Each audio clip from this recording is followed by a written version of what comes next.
And thank you very much, Alan. Turning now to Alabama politics. New developments in the scandal surrounding Alabama Governor Robert Bentley. Tonight, more information about how the governor desperately wanted to hide his relationship with Rebekah Mason from the public, going so far as to make his staff sign confidentiality agreements. News 5's Peter Albrecht has more on that and other new developments.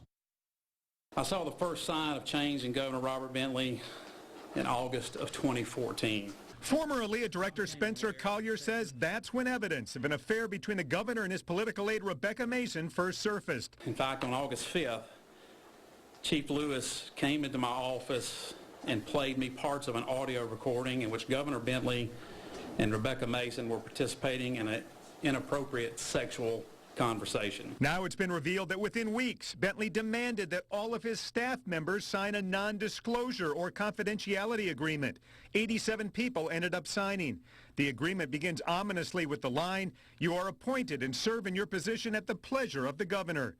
The city of Mobile's attorney says such agreements are rarely used in government. And in governmental stance, you're going to talk about non-disclosures in terms of economic development. We use them a great deal then. When you're talking about protecting the identity of a confidential witness or informant. Bentley's apparent paranoia about the recordings being leaked reportedly consumed him a few months later on the night of his landslide victory. I mean, here you have a governor on the night of the biggest election of his life worrying about a tape. Meantime, more trouble for Rebekah Mason and her husband John. I was amazed when I heard this. State Rep Johnny McMorrow has filed a new complaint with the Ethics Commission alleging the Masons knowingly submitted incorrect financial disclosure forms.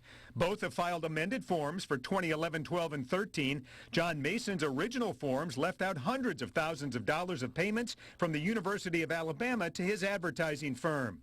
Morrow previously filed an ethics complaint saying Mason and Bentley killed his legislation because he gave Mason a bad grade as a professor at a junior college decades ago. I think it speaks to the vindictiveness, the evilness of her. Morrow was one of two legislators who earlier this month went to the governor's office demanding to see Wanda's desk. You're not allowed to do that, sir. You're not allowed to do what? Wanda was the governor's one-time secretary. In the recordings with Mason, the governor says they might have to move her desk so she can't hear what the two of them are doing inside his office.